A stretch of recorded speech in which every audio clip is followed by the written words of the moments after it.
the notes are the same as last time. I do have a few extra copies if anybody needs a couple copies.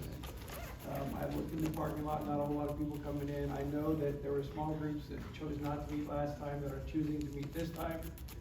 So I think we'll be number-wise a little bit fewer than we were. I think people are just counting on it being recorded, which it is going to be recorded. So that's gonna. Let me just pray quick, and then we'll jump in to finish up. Lord, thank you for this time. Thank you that you are the great worker in history, to move history to accomplish redemption and glorification. I pray that you would help us as we walk through this. It wouldn't just be an exercise in academics, but it would be just an opportunity to see your hand and to once again be just not only challenged but comforted by the fact that you have everything in control and you are at work in everything you do on purpose. Lord, thank you for each one that's here. Those who couldn't make it due to illness or whatever, I pray you give them comfort and strength. Pray for the small groups everybody tonight, that you would work mightily through those, and that you would just be glorified in what we say here tonight. We ask this in your name, amen. All right, let me make two corrections from last time. The first is, I didn't realize I'd said this. This white short, I don't have anything recorded. Apparently I said Bathsheba instead of Vashti. The queen that is deposed is not Bathsheba. I understand that. I know who Bathsheba is. The queen that's deposed is Vashti in Esther. So I understand that. And the second thing is on your notes. Under Rome, I have innovative leadership, and I have 40 AD Herod the Great. I think that's what caused some confusion last time. It's 40 BC Herod the Great. Okay, those are two corrections that need to be made. And it's just where my head was. I never even saw that AD there. I saw BC. Every time I read it, it said BC. Everything I heard said BC. So let me do just a real brief review, just to get us back in the mindset of what we're doing here, and then we'll jump in. If you recall, we were actually at the part where we were to religious. I finished all the political stuff and made it to religious, but I want to just rehearse a little bit about the political stuff. There were four major dynasties, or four major kingdoms from Daniel's time forward. There are four major kingdoms. We walked through those. Really, because if you walk through those, you walk through not only intertestamental history, but you walk through really history even today, because we're still in the time period, I believe, between Daniel's 69th and Daniel's 70th week of his prophecies given in Daniel chapter 9. So if you understand those, you understand really all of the outlay of history. The first major dynasty, the first major kingdom, I call it dynasty. There are a lot of dynasties inside the kingdoms. The first major kingdom is that of Babylon. The best way to remember it is Nebuchadnezzar's dream in Daniel chapter 2. Daniel chapter 2, Nebuchadnezzar has a dream. That dream, there's this big statue that's standing there. The statue has a head of gold and shoulders and chest of silver, and then legs and thighs of bronze, and then lower legs and toes and feet of iron, and then mixed with clay. So that is really a laying out which Daniel lays out for him of history. The gold head, that is Babylon.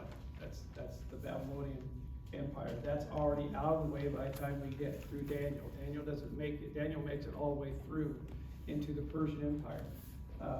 And so by the time you get through Daniel, you've already finished. The Babylonians are off the scene and they're gone. So then the next you have is the Persian Empire. Usually it's called the Medo-Persian Empire because it's made up the Medes and the Persians. Persia actually took that as its own, moving into the kingdom, and it became just the Persian Empire. That's next. We talked about that. That is what's going on. Esther takes place in the Persian Empire. Daniel's thrown into the lion's den in the Persian Empire, the Medo-Persian Empire, the Persian Empire. That's what Daniel's in the lion's den.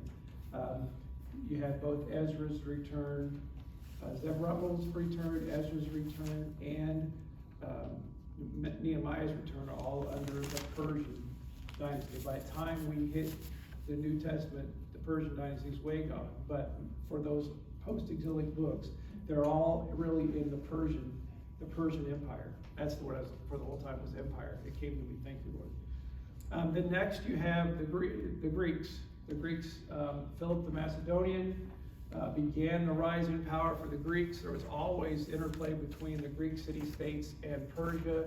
Finally, Philip the Macedonian unifies the Greeks into this power, this war power machine, and he is able to stand up against the Persian Empire. His son Alexander, we know of as Alexander the Great. His son Alexander is the one who unifies power completely, takes over the world. The night he takes over the world, he drinks himself to death, leaving no heir. He actually now has his kingdom divided into four kingdoms with 4 generals, and the 2 that we care about are the Ptolemies and Seleucids. They're the ones that fight over the area of what we call, what's commonly referred to Palestine. I'll call it Israel, just because I don't like to call it Palestine, but I'll call it Israel. That's in play between those 2 by the Seleucids and the Ptolemies. It's in play all throughout the next big section. The 3rd section, or the 4th section, is Rome.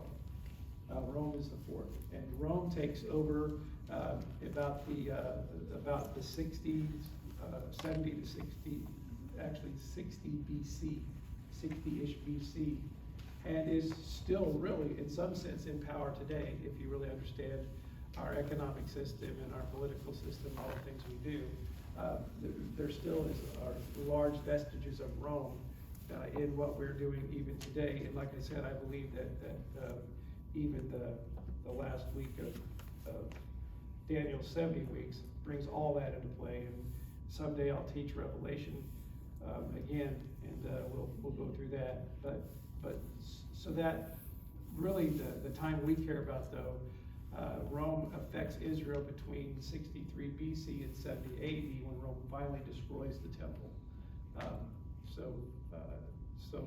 Basically what we started with was Cyrus's decree to rebuild the temple in 536 BC, and we end with the Romans' destruction of the temple in 70 AD. So 600 years. Second temple lasts for 600 years, from 536 to 70, right at 600 years. And then it's destroyed again, equally as devastating as it was when Nebuchadnezzar devastated it, equally as destroyed when Titus, the general from Rome, destroys it in 70 AD. So that's kind of what we talked about. Somebody asked me how many years per minute. So we did 600 years in about 90 minutes last time. We're going to move beyond that now, and we're going to go into stuff. So it's really important that we understand each one of those kingdoms needed to happen, because each one of those kingdoms played a role in the development of first century Israel. They played a really huge role in the development of them. Persia played a great role because, well, Babylon played a role because they took them out and they destroyed the temple, and they started the time clock working. They started the clock moving forward in history. Persia played an important role because they are the ones who let them go back. It was Cyrus, the anointed one, Cyrus the Mede, the Persian, who issued a decree that Israel could go back and rebuild their temple, and then go back and eventually rebuild the wall and rebuild what they were. So it's really important that the Persians took over, because likely the Greeks would never have done that, and Rome would never have done that. Rome would never have allowed that to happen. So we needed the Persians to be in charge, because the Persians really cared about where their ancestors were buried. And if you notice, Nehemiah says when he goes to Artaxerxes to make his request to go back, what does he say? The place where my fathers are buried is in great disrepair, and I need to go back. They cared about that. They cared that those things were held in honor and held in esteem. It's funny that some of the biggest enemies that the Persians ever had would have been Esther and Mordecai. Well, until just a few years ago, Esther and Mordecai's graves were still marked and still held in honor over in Persia, even today. But they're not anymore. They're not anymore because, well, it's actually they were in Iran, is where they were, and Ahmadinejad actually tore the sign down that marked their graves, and took that sign away from where they were because of the Holocaust that Esther and Mordecai exacted on on the Iranian people. So that's what he said. So it was important that they allowed them to go back. Greece was terribly important because Greece brought about the Hellenization of the world, which brought about a single language to be able to communicate. It brought about a lot of important things that we will continue to talk about. And Rome was super important because Rome brought about the taxation system. It brought about a lot of the things that needed to happen for Jesus to be in place. It set up the system of roads. The system of roads that Rome built actually made the spread of the gospel a very easy thing to happen. If there is such a thing in those days as anything easy happening, but the ability to travel became a huge deal. Paul's citizenship, Roman citizenship, became a great big deal for them. And so each nation needed to be there on purpose for something to be accomplished, to set things up for Jesus to come. And so it's interesting that here you have God again managing all those macro events to take care of our huge need.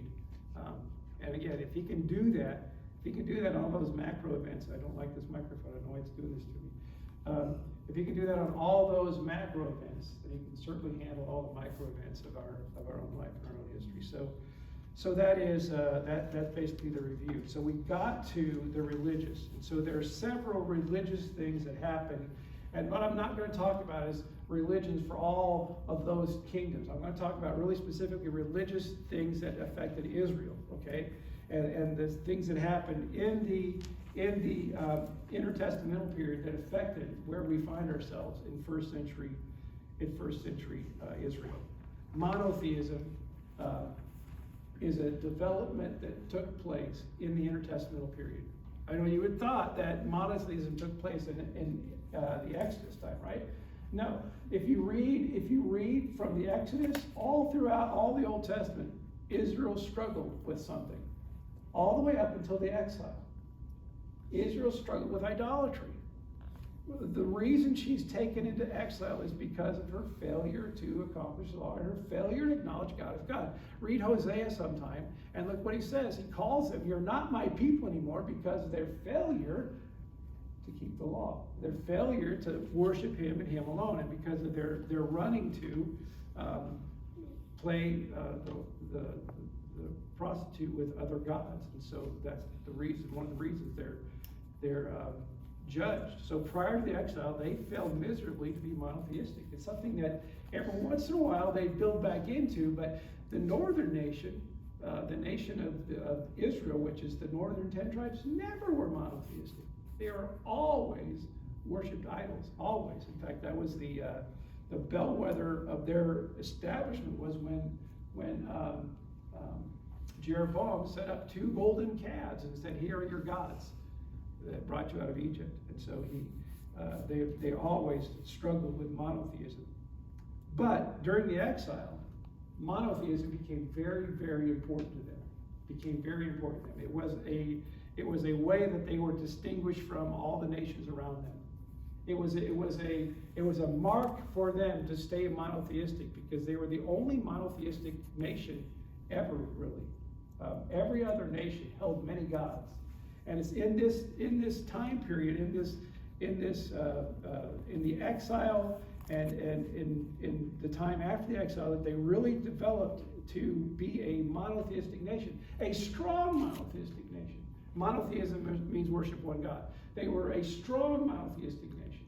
They came to, by the time you hit first century Israel, they're not even wavering on that. No one in Israel would ever agree to or ever even think about worshiping more than one God. In fact, that was the problem that they had with Jesus, was that his claim to be deity. And they could only have one God. They couldn't have more than one God.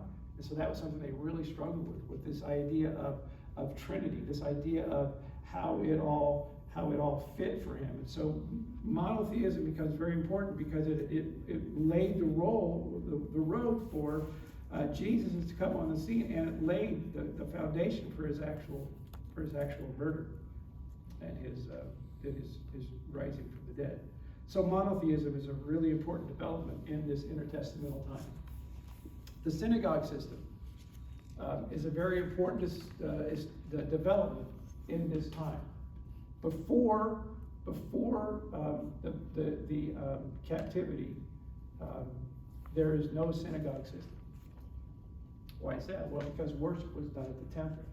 Worship was done at the temple, or wherever God would make his name dwell. So let's be careful we say that. Because we know the temple didn't even get built until Solomon's reign, but worship happened before Solomon. The way it's described in Deuteronomy is wherever God would make his name to dwell. That's where it's described at. So it is Jerusalem now, but early on it was, the tabernacle was mobile, so it would move from place to place. It was at Shiloh for quite a bit of the time while they were moving around. But there are other places that the tabernacle went. So Israel then, but until the captivity, until the destruction of the temple, then Israel would worship at the place God would make his name to dwell. But when that was gone, when that was taken out of the way, how did Israel worship God? How did Israel worship God? How did they accomplish sacrifice? Because there was no altar to sacrifice on. And a large part of Israel's daily worship was surrounding sacrifice. How do they do the Day of Atonement when there's no Ark of the Covenant, there's no mercy seat? They just throw that off? How do they continue to take care of honoring God through sacrifice when the priesthood is non-existent? How do they do all that? Well, the scribes came up with a way, and it was the synagogue. The synagogue was the way to take care of worship when the temple didn't exist. So what does a synagogue consist of? A synagogue consists of at least 10 Jewish men. For a synagogue to have, for Jewish people to have a synagogue, it consists of at least 10 Jewish faithful men who are going to participate in that worship. And there was a time for men to worship, there was a time for women to worship, and there was a time for to join worship. I think that's the one I want to say. It's used to stand in the place of animal sacrifice where there was no temple. But the temple system, the synagogue system, continued even after the temple was built again. It's something that stuck. It's something that grew during the exile. Thank you. The exile, and something that stuck. It didn't go away. Why? Why didn't the synagogue system go away after the exile? Because not every Jew went back to Israel. In fact, if you consider all the Jews that were there, and you consider the small amount of folks that went back, we have in our mind, reading our Bible, that, of course, when Cyrus issued the decree, all of Israel went back, right? Not at all true. The first return of Jerusalem, there are about 55,000 people that go back. And then in Ezra, in his return, he takes about 6,000 back with him, and Nehemiah takes 20 to 30. So very few people actually go back. And there's this large group of people called the diaspora. The diaspora, you might want to write that one, diaspora. Diaspora, those are those that are scattered abroad. Those that are scattered abroad. How do they who are scattered abroad continue to worship God? How do they do that? Synagogue system. They continue to work with the synagogue system. And in fact, even in Jesus' day, the synagogue system had been established even with the temple in place. That's really important, because there are two really important scenes that take place in Jesus' life that take place in synagogues. One is in the synagogue at Nazareth. When Jesus walks in, and it just so happens they're reading Isaiah in the scroll, and Jesus stands up, reads the scroll, says, "Today in your hearing this has been fulfilled," and he sits back down, and then the people say, "Who is this guy? How can he say that? Isn't he the carpenter's son?" And then there's another important event at a synagogue that takes place at the synagogue in Capernaum. It takes place there. So some very important things take place in synagogues that there needed to be a place for. There needed to be a place for Jesus to stand up and announce his opening up his public ministry. Jesus began and opened his public ministry at a synagogue. The synagogues were established during this time period. So they needed to be there. That needed to happen. So synagogue is very important. But it did not negate It did not negate, and still does not negate, the requirement for Jewish men over 20 to return to Israel 3 times per year. That's still a requirement. That pilgrimage is still supposedly a requirement for Israel, for Jewish men today to go back. There are 3 feasts per year they are supposed to go back. And so that was not negated.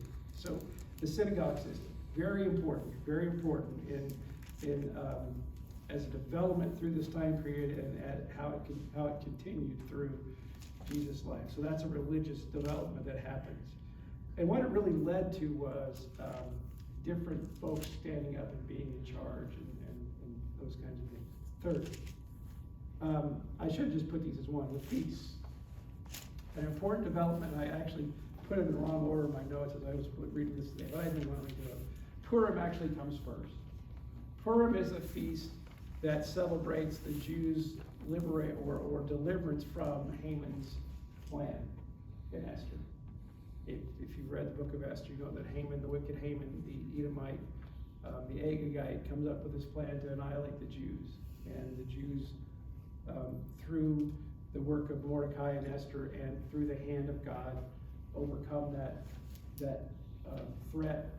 And there's this big party they have, and they still have that party every year. It's called Purim, and it's quite a party. It's a fun thing to do. I hope that someday I get to go to actually a Jewish celebration of Purim, but it's a party for them. It's not in the Old Testament except in Esther. It's no place. It's not a feast that is given to them by God. No place in Deuteronomy or Leviticus or anything will you find the Feast of Purim. You won't find it. But we do know that Jesus, we're fairly confident Jesus kept the Feast of Purim. In John chapter 5, the reason he went up to Jerusalem was to keep the Feast of Purim. And we'll talk about that another time. I think I talked about it in the video last time, so I won't redo that one. Then Hanukkah is established during the time of the intertestamental period. It really is during the time of the Hasmonean, or it's in the struggle between the Greeks and the Hasmoneans, the Maccabees, the Greeks and the Maccabees. There's this struggle between Antiochus Epiphanes, Antiochus the Enlightened One, and the Jews, the Maccabees. And it is during this time period that Hanukkah starts. Supposedly, here's what tradition says, that the Jews had been kicked out of and prohibited from practicing worship at all in the temple. And in fact, Antiochus Epiphanes had gone in and had desecrated the temple so badly that he spread pig's blood all over inside the temple, knowing how much that would make the Jews mad. He sprayed pig's blood all over inside the temple and completely did it. Well, the Jews then regained the temple through the work of the Maccabees. They regained the temple, and they cleaned it out, and they got it all up and reestablished temple worship. But there was a problem. They are supposed to keep the lamp burning, keep going. Well, when they got everything ready, they only had 1 day of oil left for the lampstand. And history says, or legend says, that the lampstand burned for 8 days. On 1 day of oil, it burned for 8 days. And so that's how Hanukkah came to be. And that's why Hanukkah is an 8-day feast. And we talked about last time about why the Hanukkah menorah looks different than a regular Jewish menorah. It's because it's not a regular Jewish menorah, it's a Hanukkah menorah, and it has more candles on it because of the days that are there. So that is those are some of the feasts. There's no mention of Hanukkah anywhere in the Old Testament. It does not exist. It becomes the Feast of Dedication, is what it becomes called. It becomes the Feast of Dedication. And Jesus celebrates the Feast of Dedication again in John, I think it's John 8 or 9, where he proclaims himself to be the light of the world. That's the Feast of Dedication. So those are a couple of feasts that come into existence during this time period that Jesus keeps. Septuagint. It is during this time that the first translation of the Old Testament from Hebrew to Greek was accomplished. Under the reign of Ptolemy Philadelphus. So the Ptolemies are the southern kings. He rules, and he's got a real interest in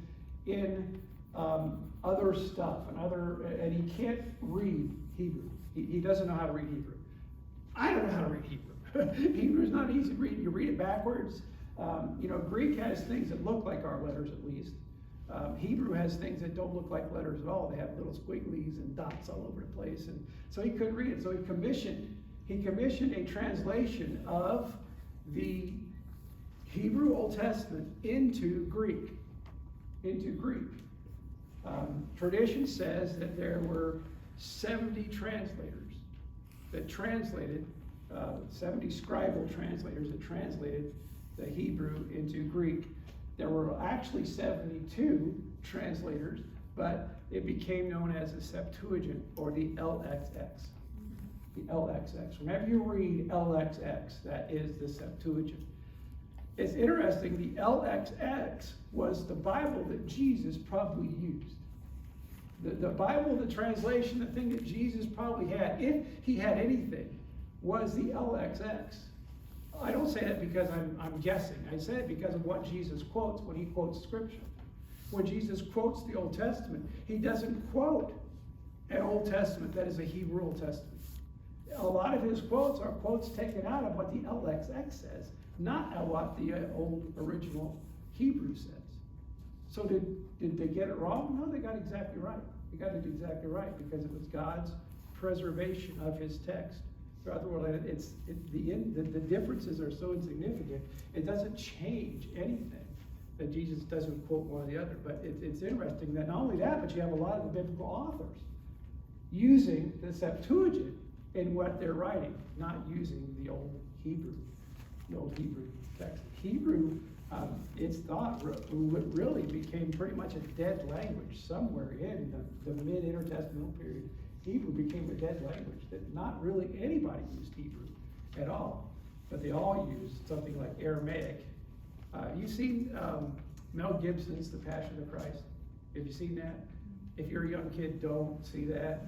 I won't even let my wife see it yet, because I just don't think she's emotionally able to handle that. It'll tear you up. It tore me up when I saw that. But at some point, I think it's good.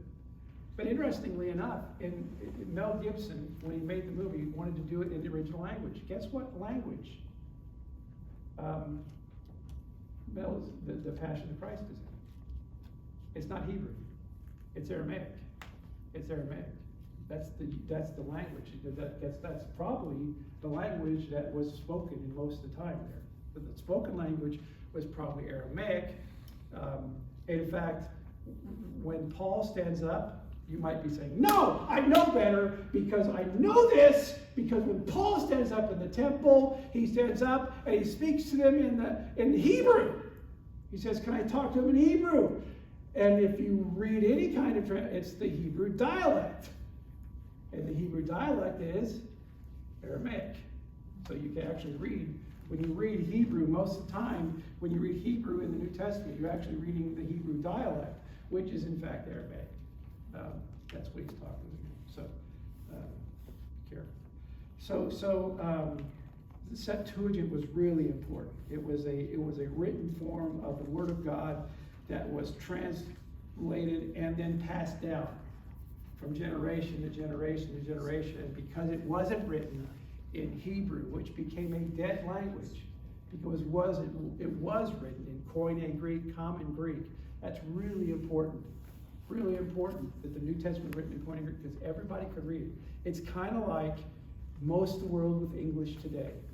I don't care wherever you go, you can usually find somebody that can talk English. You can find someone that can speak English.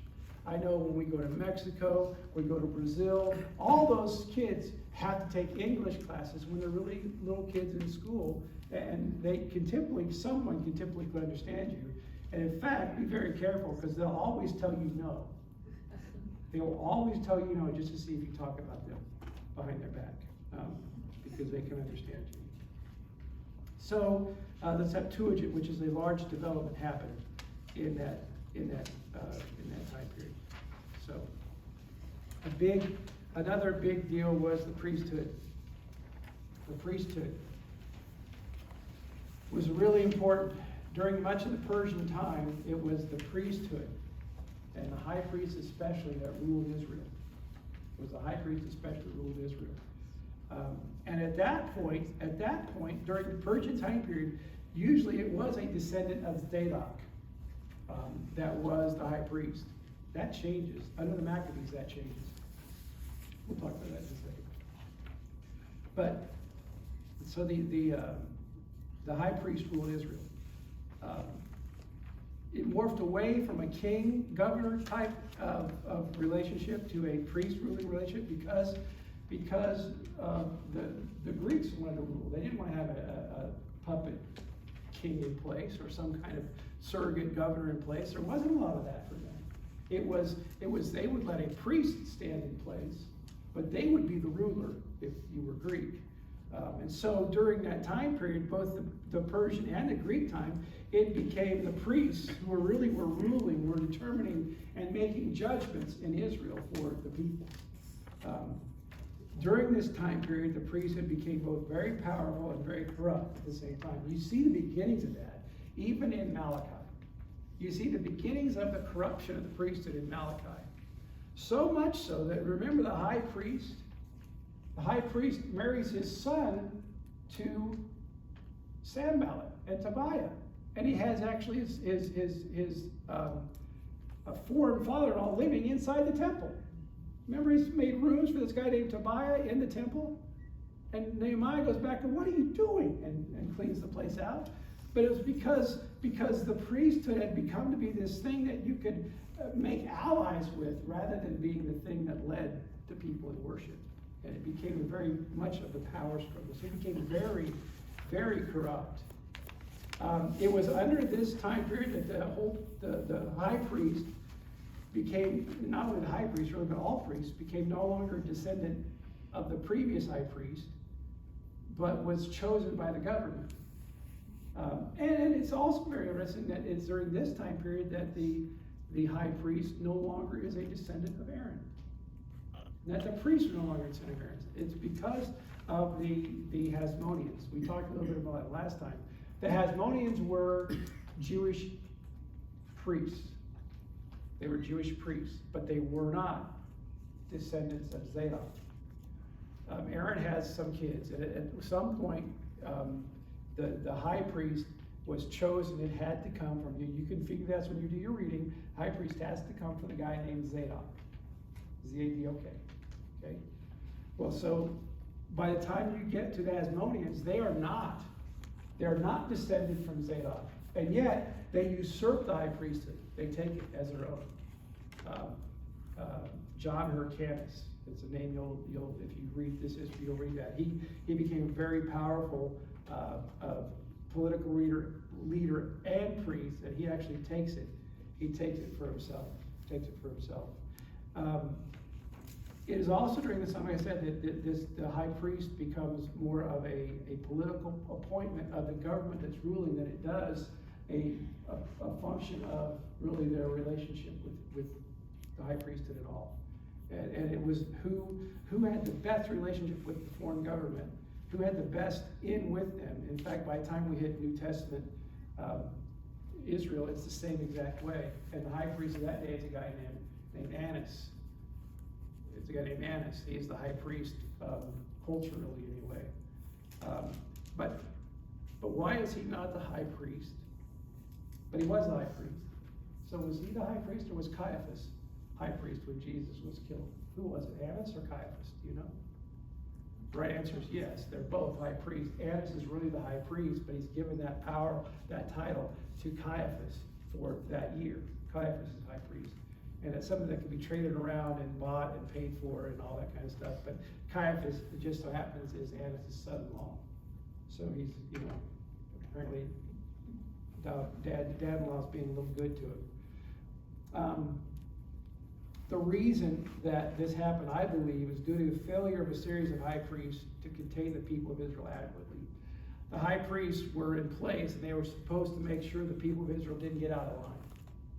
That was their main job. Their main job was, you make sure they don't cause us problems. You make sure they don't cause us problems, and you can be a high priest for a long, long time. But if they start causing us problems, things are going to be bad. Well, they didn't do a very good job of containing the people. They didn't do a very good job of it at all. And the reason is there became this pull between Hellenization and staying close to the original law. Hellenization would have thrown the law away and replaced some of the things with the law, whereas those who wanted to stay would hold the law in high esteem. There became this pull, this fight between really two major schools of rabbis, the school of Shammai and the school of Hillel. We won't talk about that too much, but those two schools of rabbis became where this big pull was, and so the priests failed to contain the people. And so they became, consequently then, they were then put in place by the rulers. There was one really good guy named Simon the Just. History tells us Simon the Just was a great high priest. He was a guy who apparently loved God, a guy who was calling them back to real worship, a guy who was really leading God well. He was called Simon the Just because that's what he was. That wasn't just a name, that was how he ruled, and his title was Simon the Just. But Simon the Just did exactly what high priests tend to do. You tended to have a really good high priest that didn't take care of his family. You have that with a guy named Eli, you have a guy named Samuel. High priests sometimes did a really good job of leading, but they didn't do a very good job of leading the family. Simon the Just is one of these guys because his son, a man named Onias II, became high priest after Simon the Just died. And he was an abject failure. Not just as a high priest, but he was an abject failure as a man. He was just a failure. Josephus actually refers to him as a man of little soul. That's what Josephus, it refers to what Josephus calls him in the Antiquities of the Jews. Josephus says he was a man of little soul. He wanted everything for himself, and so rather than give the tax to the kings that the king demanded, the king wanted, he decided he would give it to himself.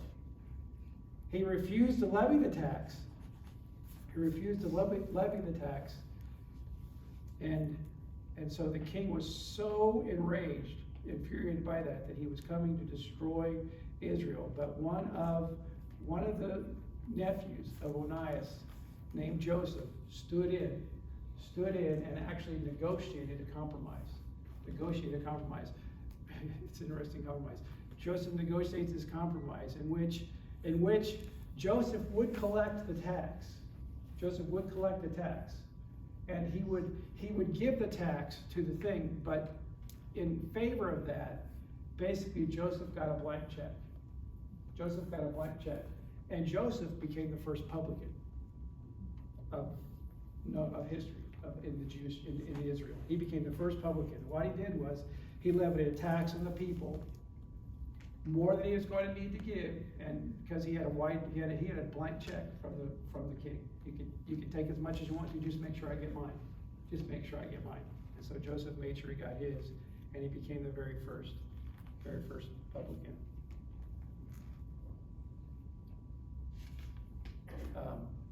As said in the notes here, it worked out. Joseph became the very first publican, a very wealthy man. He became a very wealthy man. And it's during this time period that you have this this thing growing up called the Sadducees. We don't really know exactly where they came from. We don't know where the Sadducees came from, really. We don't know where the Pharisees came from, really. I think we have an idea where they came from, but the first time we see them actually mentioned is about 137 BC. That's the first time you see a mention of the Sadducees and the Pharisees, or the Pharisees and the Sadducees, as being these two political parties. Actually, they were not really political parties. They were more religious sects. S-E-C-T-S. I can never say that word right. I always get myself in trouble saying it. So, religious groups, we're calling that. But they came from, so the question I ask is, where did they come from? What's interesting, I think they come from Deuteronomy. In Deuteronomy, Moses lays out that the people who decide judgments in a city would be the elders of the city and the priests of the city. You would see the elders and the priests. It would be the elders who would know what the laws for the city were. They were the ones who would help establish what the law was. It would be the priests that would be really bringing God's mind into play. So you'd have this going on. You even see this with the manslayer. When the manslayer would run, he would be brought to the elders of the city. It would be the elders and the priests who sat down and made a decision, determination. This guy able to stay here in the city of refuge until the high priest dies, or does he have to go back and get killed? What's the thing? So you see these two groups. You see the elders of the city, and you see the priests of the city. I think that continues to be an issue, the way they do it. You see it happening even with Boaz when he does the kinsman redeemer deal with the guy who we don't know his name. The poor guy never got his name in the Bible. He gave up his land and he didn't get his name in the Bible. But we don't know his name. We know Boaz. But when that goes place, it takes place at the gate of the city. At the gate of the city, the elders of the city, and there are likely priests there. You see that's still going on. And so I think you can see the beginnings of the Pharisees if you understand who they were. The Pharisees were not priests. The Pharisees weren't priests. The Pharisees were those who were very well acquainted with the law. They were very well acquainted with the law. The Pharisees were those who held the law in high esteem. They were the ones who knew the law back and forth, like Paul. Paul was a Pharisee of the Pharisees, right? He was one who knew the law, and he knew the law very well. That's who the Pharisees were. We'll talk about more, I think, where they came from in a second. The Sadducees, however, were the priests. The Sadducees were the priests of the day. They were the ones who were usually the wealthy aristocracy who walked around with their noses in the air, and people hated the Sadducees. People loved the Pharisees, by the way. I know, we hate them both. I get that. We hate them both because they killed Jesus. I get that. We should hate them. No, we should not hate them both. But they're both bad groups. But the people of Jesus' day absolutely loved the Pharisees, and the people of Jesus' day absolutely hated the Sadducees. Because the Sadducees were the priests who all they did was take. They are the ones who levied the temple tax. They are the ones who made sure that they paid for everything. They're the ones that set the temple tax in the first place. And they got rich off the backs of Jewish people. They did nothing else to earn money except take money from the Jewish people. The Pharisees were well liked because the Pharisees, they held the law as highly important. And so when it said you have to give a certain, guess who really gave? Guess who really took care of the poor in Jesus' day? It was the Pharisees who took care of the poor. The Pharisees were well-liked people. And so when Jesus got on the Pharisees, that's why I think he made some of the enemies that he did, because he got after the people that, the group that the people really did like a lot. We don't like it that well, but the people of that day did. And I think it goes back to that kind of thing. You see the priests being the Sadducees, the lawyers, legal people being Pharisees, and I think that just continued to go. But the first time we see their names is at about 137 BC, and Josephus actually refers to this group of people called the Sadducees, this group of people called the Pharisees. Josephus is one of the first people that mentions them. The Pharisees are, I said it here, the Pharisees were being separate. They were very strictly opposed to any kind of Hellenization. They clung closely to the law. They clung very closely to the law and were very much concerned with it being violated. It's in their day, they established this oral tradition around the law that is today called the Mishnah. Today it's called the Mishnah, or the repetitions. Mishnah means the repetitions. And it means those things that you would repeat over and over and over again. They weren't necessarily written down. In fact, they weren't probably written down until some people say maybe as late as 500 AD when they finally got written down. But they were well known. They were well known because they were well repeated over and over and over again. History tells us there were 613 actually, because the mission holds 613 of these laws built around the law. And it was a law built to protect the law. And like I think I talked about this a little bit last time. We do the same thing with our kids. We don't want them playing in the street. We don't say don't play in the street. We say don't play, we have this line that's away from the street because we don't want them going anywhere close to violating law. And that's what the Pharisees did. The Pharisees, because they saw what God had done, because of the violation of the law, they said, let's protect that law. Let's protect that law, and let's build all these protections around the law. And so they added all these things all these definitions to the law. And they still do that today, by the way. In Jesus' day, there was no such thing as a light switch, right? There's no such thing as light switch. There was no such thing as an elevator button, right? There's no such thing as an elevator button. Well, it's interesting. They've actually, in Israel today, they have added another law for the Sabbath. And that is, it basically is it's a interpretation of don't kindle a fire on the Sabbath. And so if you ever go into a Jewish hotel, you'll see an elevator that says it's called Shabbat elevator. Let me tell you something. If it's Saturday, do not get on that elevator. Because if you get on an elevator, you're stopping at every floor. Because it goes to the floor, opens, closes, goes to the floor, opens, closes, so that a Jewish person, a strictly Jewish person, can walk on the elevator and not touch the button, because when you touch the button and light the light, you've ignited a fire. And so you can't light that. You can't light the light. So they stand there and you'll wheel right down every floor. That doesn't mean they make everybody do it, because there are non-Shabbat elevators right next door to it. Those are the ones you want to take. But they even do that today. So they've actually added some more modern ones. But those are the ones where they defined what work was for the Sabbath, like prohibiting you from taking a bath on the Sabbath. Couldn't take a bath on the Sabbath, not because taking a bath was work, but because water might fall on the floor, and if you mopped it up, then you'd mop the floor, and that was work. So a lot of those things. That was in the oral tradition of what became the Mishnah. Like I said, they built around this law, and that degraded into their own understanding of this is what's important, and they held that as important and not the law itself as important. That Jesus calls the issue of Korban, calls them to account on that one. Korban, nowhere in the Old Testament do you see anything ever called Korban. But in Jesus' day, this thing get called Korban. A Pharisee could call it what he owned as Korban, and that was dedicated to God. Since it was dedicated to God, Mom and Dad couldn't have any of it. But guess what? I could still use it. So it was a great idea for them. So that's the Pharisees were. They were this group of very, very strict law-keeping folks. Probably came from Ezra's line of scribes and those who held the law in very high esteem. So Ezra was a great guy. But he probably is like a great-great-granddad of the Pharisees, believe it or not.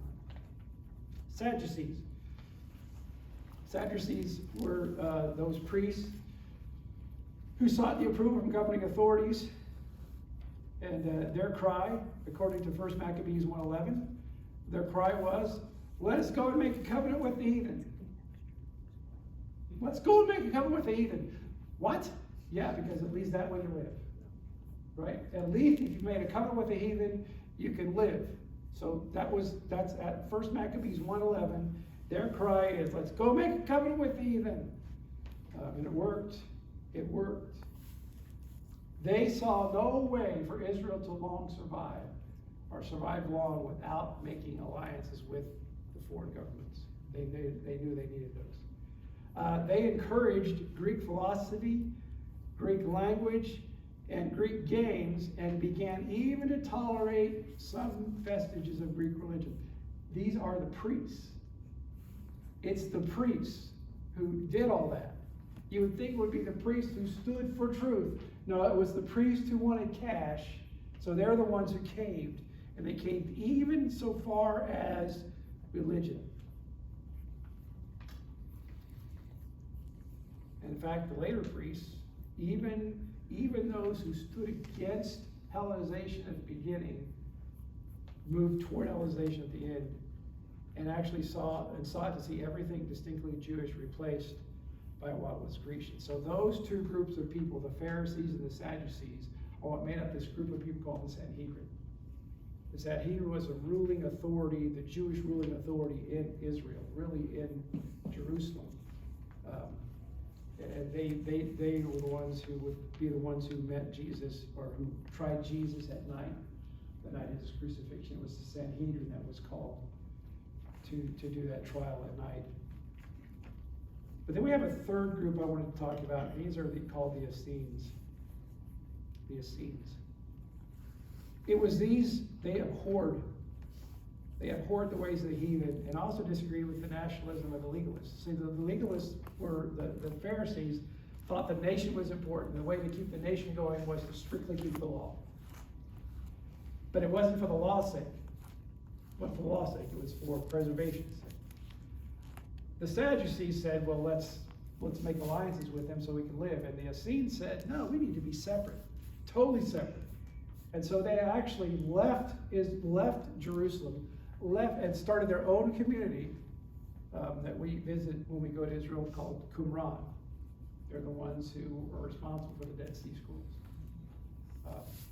That's where they were those. And it's just interesting to me that it took them going away, and one of our largest caches of biblical texts is found in Qumran, the Dead Sea Scrolls.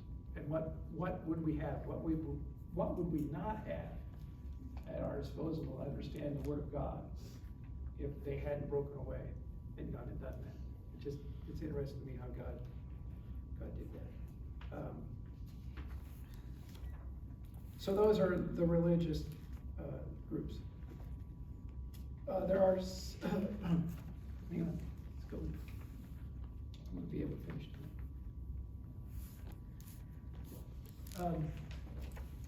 Who are the Samaritans? Well, let's talk about them real quick. Samaritans, because you're going to see that, they actually developed in this time period as well.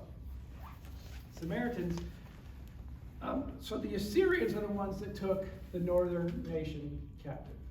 Okay, and when I talk about northern nation, I'm talking about the 10 tribes of the northern nation.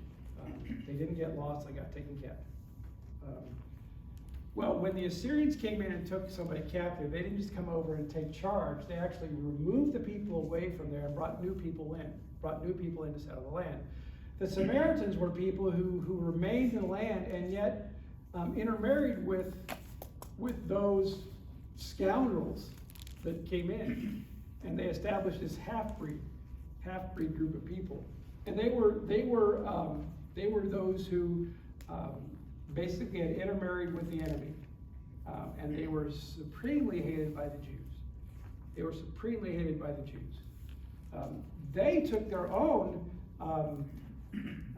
heritage to be from the northern 10 tribes. That's what they took their own heritage. That's why Jesus has the conversation with the Samaritan woman. She has all this conversation about our father Jacob worshipped at this well and said that it should be done here, and you say you worship down there. And what's that all about? Well, because they took their heritage from Jacob and the northern 10 tribes, while Jesus and the Jews of that day took it from Jerusalem and the two southern tribes. So that's why there's this distinction. But the Samaritans were hated terribly. In fact, if you look at a map, you'll see that on the west side of the Jordan, you'll have Judea, Samaria, and Galilee, right? The quickest way to get from Judea to Galilee or Galilee back to Judea is to go straight through Samaria. The Jews would not do that. A good Jew would never go straight through Samaria. They would actually cross the Jordan, go up on the east side of the Jordan, get to Galilee, cross over again, and go up to that way, because they hated to even set foot in Samaria. That's why when Jesus actually transverses the place, it's like his disciples, what are you doing? And now you're talking to one of them. What are you thinking about? They're terrible people. Don't do it. They were hated by the Jews, and the Jews would rather go around than pass through. So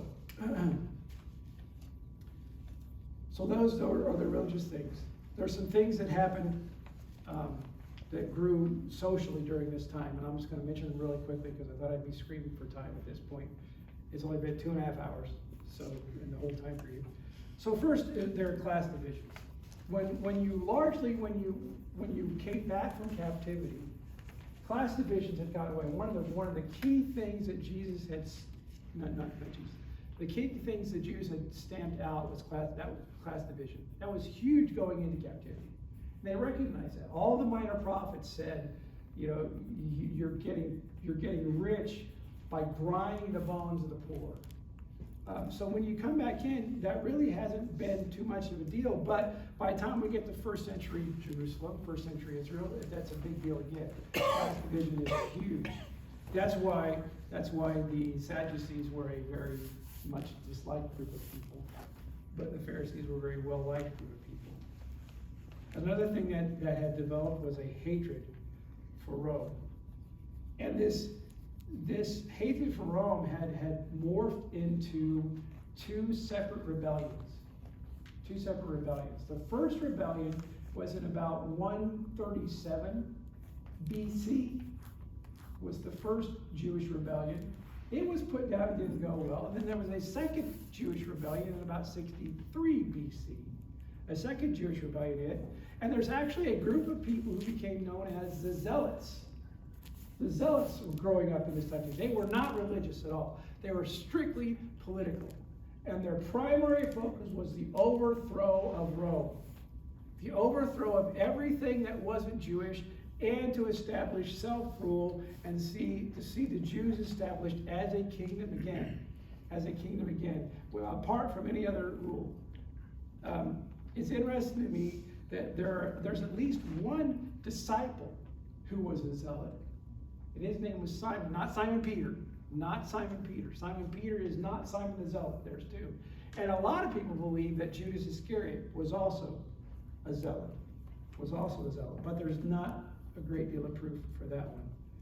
But this hate for Rome grew into this desire to see a kingdom established.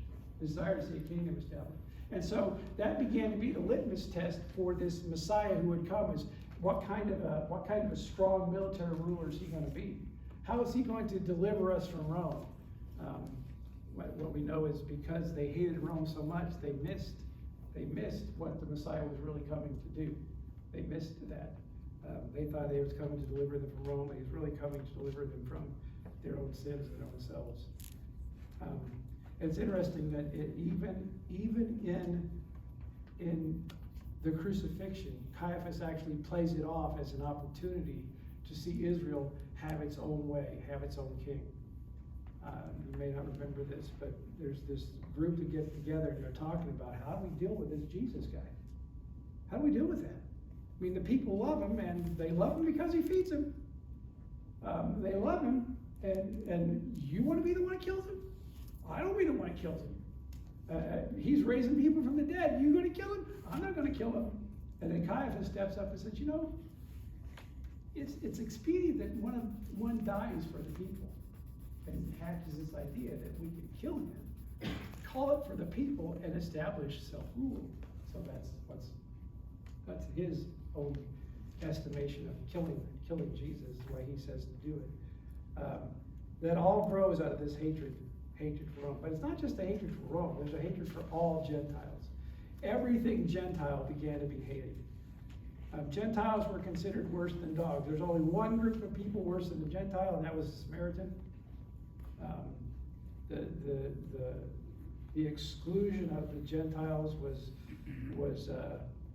really grew during this time because of all the persecution that the Jews were under, because of all the poor leadership that had gone around, all the taking advantage of. I think that grew into this hatred for Gentiles. You don't ever really see hatred for Gentiles in God's plan for the Old Testament. God's plan for Israel was never for the Jews to hate the Gentiles. His plan always that the Jews would love each other enough so the Gentiles would come to say, hey, we want to worship your God too. And they would be accepted into that. Proselytism was a big deal. The proselytes were big. Oh, I should have said this. Did I talk about Herod yet? Do you remember did I talk about Herod much last time? I may have taken that out of my notes. I think I cheated. I should talk about, okay, I'll get to that. I've got extra time, so I'll get to Herod in a second. Let me finish this. There's hatred for Gentiles. And so that led to some economic changes. I'm going to fly through this so I can talk about Herod. Because there's one language. We talked about Koine Greek. Koine Greek is common Greek, and it's not the Greek we speak today. So don't think you can go learn biblical Greek and then go over to Greek and talk to people. They'll look at you like, you are crazy. What is that language you speak? It's not the same. Some words are still the same, but most words are not. It led to one currency, and this is an overall currency. Actually, every nation had several currencies, but there was a one currency for doing business. And it finally led to Caesar's census. Caesar's census is important because it got Joseph and Mary away from Nazareth and down to Bethlehem so that Jesus could be born in Bethlehem, because Joseph and Mary did not live there. They lived in Nazareth. And you might think, couldn't it just have gone over there? It's not a short trip. It's not a short trip to get from Nazareth down to Bethlehem. It's a pretty long trip, especially when you're walking or taking a donkey. So the census was important, and counting people was really important. And this is what happened with Caesar Augustus. I should talk about Herod and where Herod comes from. Herod is not Jewish. King Herod, the king of the Jews, is not Jewish at all. He's not Jewish at all. There's a guy named Antipas. This is a great story to read. He is a friend of the Romans. He's a friend of the Greeks. He's a friend of everybody. And he is actually an Edomite. You know what an Edomite is? What's an Edomite? Descendant of Esau. His name is Antipas. He's got a son. He's got two sons, actually. One of his sons is named as Herod, and one son is named Alexander. Those are his two sons' names. Okay, so Antipas is important. He actually brokers a deal in which he will get kingship of this land, and he divides it up, of Israel. He divides it up. He gets half of it from the North Galilee down. He gives half of it to a guy named Alexander. He gives the other half to his son named Herod. And Herod proclaims himself to be king of the Jews. He actually was a proselyte. The Edomites, or Edomites, actually proselyted themselves to Israel, Judaism. So he actually was at least outwardly, politically, was a proselyte to Judaism, even though he was an Edomite. And he would rule Israel as king of the Jews as an Edomite, which is backwards. An Edomite should not rule over a Jew because of the, my body's shutting down right now, because of the Jacob Esau, thank you, because of Jacob Esau. I'm going to have to stop, I'm sorry, I just started sweating real bad. I'm going to have to call it quits. So anyway, let's not put that on the tape, okay? Let me do this. Maybe we'll catch that next time we ever do this, but I do want to, are there any questions that you guys had that I could try to answer? You can put this on the tape. Any questions at all? Art? Back to when you were talking about Aramaic being the then Hebrew language, or language used by the Hebrew at that time that Jesus used. I was just thinking of that verse about not one jot, not one tittle will pass away from the law until all is fulfilled, and finally the veil of sin you found here, or Luke 16. But it's easier for heaven and earth to pass away than for one dot of the law to become void. And I've always considered the one dot, or at least in the King James, I think it's jot and tittle, those were Hebrew syntax. Right. So you're right, and so that still is a translation of the Hebrew. So what would it have meant when they were writing the Hebrew language? The fact is, the Old Testament was still written in Hebrew, and so the translation would still translate those Hebrew terms into something that the Jews would understand. Is there a Hebrew word called jot? No. Is there a Hebrew word called tittle? No. Those are English words, right? So, but there is a mark that is that, and so that understanding that verse would not change that. It wouldn't change that. I'm trying to think of an example I could give you that would make sense for us today. I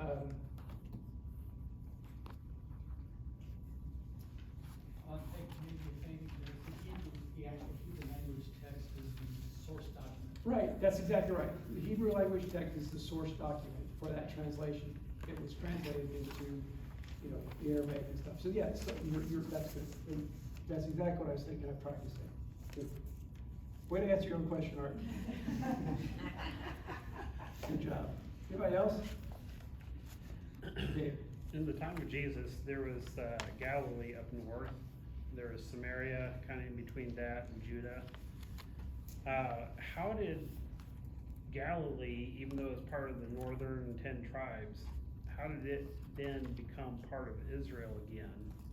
Is that because of the political, with Yes, it's Herod? because of all those political divisions and stuff like that, political things got in the way. It is exactly that. It is exactly that. It's because of really what went on with the Herods, and their infighting between themselves and who took what. And I would love to have been able to talk about that a little bit longer, but I'm not at a point where I can really, but it has everything to do with, remember when John the Baptist accuses Herod of killing his brother and having her wife? That's when it happened. That's when it happened. A lot of it was all around that, in the time period and stuff like that, during that whole push of stuff. So yeah. Okay. Good.